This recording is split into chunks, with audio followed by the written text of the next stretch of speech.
What's up, guys? Big D here, Metroflex Gym, Haggerty Personal Training. It's cold, letting the car warm up, so I want to take a minute to kind of shoot another video at you real quick, discussing nutrition. Now, nutrition can get complicated because there's so much information out there, and a lot of it contradicts each other. And then you've got all these different types of diets. You got all these different types of programs, all these different types of powders and pills. But a majority of it is focused towards short-term goals. I like to focus on long-term goals. I mean, who cares if you can lose 10 pounds, but you're going to gain it right back? You know, I like to do where it's slow and steady, progressive over a period of time. You can keep the weight off, maintain it, you're good to go. One of my philosophies is be the tortoise. You know, the story of the tortoise and the hare. Who won the race? Tortoise. Go slow and steady. Make slow and steady progress. Anyway, I'll get to that another time. Back to nutrition. Again, it breaks down to three simple things. Calories. Calories in versus calories out. So calories, what I like to try to do with my clients, and there's different methods, but this is what I use. Again, I take my client's body weight, multiply it by 16. That gives me their base number. That generally is the number of calories it takes to maintain their body weight. From there, I'll add or subtract depending on their goals. To gain weight, I'll add 250 to 500 calories. If it's to lose weight, I'll subtract 250 to 500 calories depending on their activity levels. It'll have to be, of course, those are just numbers. From that, you might have to adjust depending on what your workouts are like, your cardio, things of that nature. And again, everybody's different, so these are just some base rules I'm throwing out there.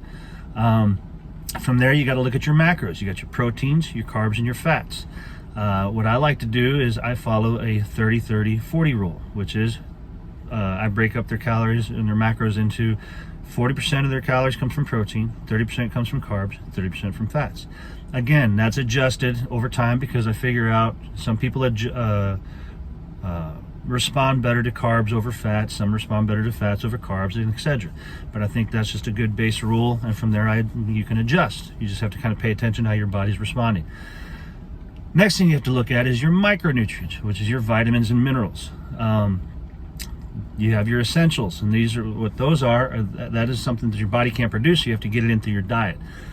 So many people get focused on calories, they even forget to look at their macros and their micros. And then you have those that are so focused on their macros, they totally ignore their micros. And what I mean by that is, you figure, say you got someone that's on a 2,000 calorie diet, right? One guy's eating fast food and cookies, but he's at 2,000 calories. Then you got another guy over here eating a variety of fruits and vegetables, like say, for instance, the Mediterranean diet, where it's plant-based, a lot of some healthy fats, you know, but they're all both eating the same amount of calories, same amount of micros, but who's healthier? Not the fast food cookie guy, because this other guy's getting in his micronutrients, and the micronutrients are what helps with your, you know, cellular health, energy, all the internal workings.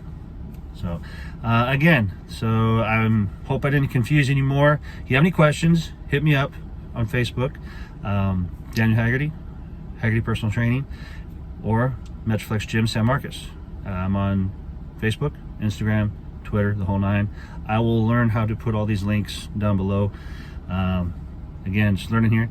So follow, subscribe, like.